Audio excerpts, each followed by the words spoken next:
What's up, YouTube? It's Cards of Michael. Today we're opening another Commander Legends 2 Collector Booster. Yep, on the same day that Double Masters 2022 gets, I guess, teased, introduced, we're opening Commander Legends. Thank you so much to Paul for sponsoring this, for being generous with your money and your time. And yeah, let's go ahead and open this. So, Commander Legends 2. The more I look at Double Masters 2022, the more I just think to myself, wow, that could have been, some of those cards could have been here. Or maybe this set could have just been merged with Double Masters and we would have just had like one really awesome summer set for everyone that likes Magic to draft. Doesn't matter if you're a Commander player, a Modern player, Pioneer. It's just, I just don't understand why there are two products because, on the LGS level, it's been a struggle. Like, it's really hard to move New Capenna and Commander Legends 2 right now. And now Double Masters, like, is kind of like creating like a vacuum for all monies. So, I don't know. I don't know. It's just, it's a great summer if you're a player. It's an interesting summer if you're an LGS. Now, if you don't get a good enough allocation of Double Masters, which, about a handful of my friends that own stores have issues getting product in general. And Double Masters won't be any different. Commander Legends 2, they didn't have as much problems getting product. In fact, right now, if you want to get Commander Legends 2 product, your distributor is just going to go bending over backwards to sell you product. Ooh, got a little Call to the Void, full extended art. Um, but that's, a lot because of the set just not performing well. Now, will Double Masters also tank is the question I'm starting to get asked. And it's reasonable, like Nuka Penna, all of the Crimson Vow Midnight Hunt sets, uh, even Commander Legends 2, everything has performed pretty poorly, with the exception of Kamigawa. There are, of course, chase cards in Double Masters 2022, so it's likely, hey, you got a Minsc and Boo, that it won't depreciate. But ever since, pre-sale started, it seems like they've only gone down. Got a Blood Money here, right? Baba La Saga, Etched Foil. And so I think it's reasonable to assume that Double Masters 2022 might go down as well. Although, ooh, full extended art, Bountiful Promenade. Although, I gotta say, the FOMO is starting to kick in. People are starting to want to buy Double Masters 2022. It seems like there's enough chase cards in there just from today's Twitch video that there might be, some speculation at the market. I personally, it's a struggle. I'm just not sure if it's going to be a set that actually appreciates. One of the main reasons is the supply. I don't know how big of a supply there will be, but my assumption is that there will be a lot. Harper Recruiter, Gale's Redirection. And one of the reasons that I assume that is because we're not in COVID times anymore, not a Lloyd ship, and a Corian Wise Mentor. And that was one of the reasons that kind of the original Double Masters, in my opinion, didn't have as much supply on release, and one of the reasons why it did go up. And, past performance is never an indicator of future performance. So just because the OG Double Masters 2022, sorry, the OG Double Masters, I should be calling the new one Quad Masters, considering there's like 4 rares. Just because the old one performed so well and is now appreciated, doubled in price on pre-order price in the last 2 years, does not mean that this new one is also gonna like everything has changed. The supply, just the landscape. There are other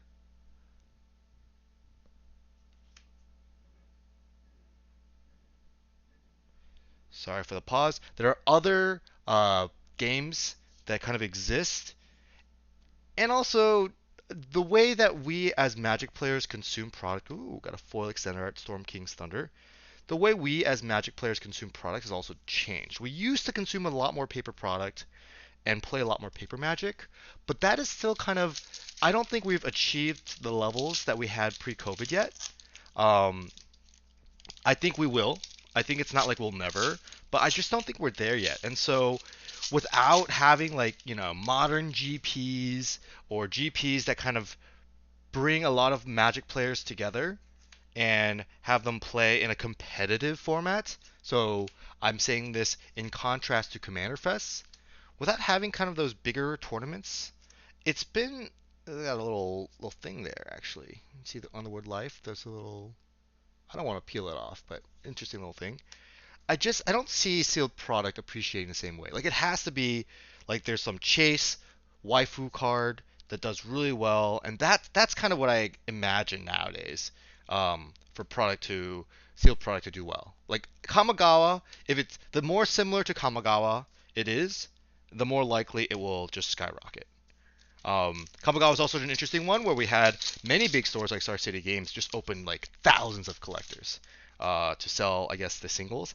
How did that go? I'm not sure, but clearly they didn't do it for New Capenna. They didn't do it for Commander Legends 2. So maybe it didn't go well. Maybe they didn't feel like doing it. Uh, I doubt that it's because they didn't have enough product. I think they definitely had the product, but just open enough that they realized the singles weren't worth it. I'm not sure. A lot of this is speculation.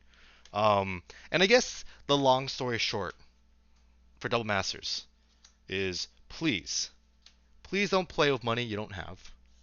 So don't overspend. And the second thing is please just keep in mind that the way that these products are designed, there's usually more than one wave. So if you see wave one, this first release of the product, you see the price going up, don't assume that it's going to keep going up. It's possible that it will start going down again when that second wave, that week two, that week three wave of product hits your LGS. And, it seems like Magic has often made that second wave like just ginormous. Like oh, hey, big hit here. Ancient Silver Dragon Foil Borderless. Oh man, now that's a spicy one. All right, let's give that a little sleeve-a-rooney action, and let's keep going. Paul, congrats on the foil borderless Elder Dragon. All right, so where was I? I was telling you guys some tips on Double Masters, just trying to manage your expectations. Will the set be fun to draft? That's actually something that I care about the most. This is a set that I kind of do want to play. I just, I just, I don't know. My concern with a lot of the new Magic sets nowadays is it's so grindy. Like all the cards are 2-for-1s, all the creatures are so overstated that it's like grindy if you are basically casting spells relatively on curve and you just die otherwise. But if both players are kind of doing like okay, then there's so many like 2-for-1s that the game just becomes like this grind where I feel like uh, I don't know, like I feel like I could probably draw any opponent. Um, at least with the style that I play, and I typically play grindy limited games. I enjoy the 2-for-1s. I like, adding a fourth color just to play some extra cards. Vexing Puzzle Box and a foil extended art Gale's Redirection, as well as a Pegasus and Treasure Token. All right, we got 3 more packs from this box, Paul. I've spent most of my time talking about Double Masters 2022 because it is on the zeitgeist. It is on people's minds, and I just wanted to make sure I kind of said some of those PSAs for my diligent viewers, whom I am very grateful for. So thank you guys for watching my videos. I know mostly what I do here is just show you my hands and show you some cardboard, but apparently that's enough to get about 1,000 views per video. So I don't know how that works, guys, but of course it is because of you guys. So thank you guys again. All right, Jan Jansen got a foil extended art Basilisk collar. I love this soldier token.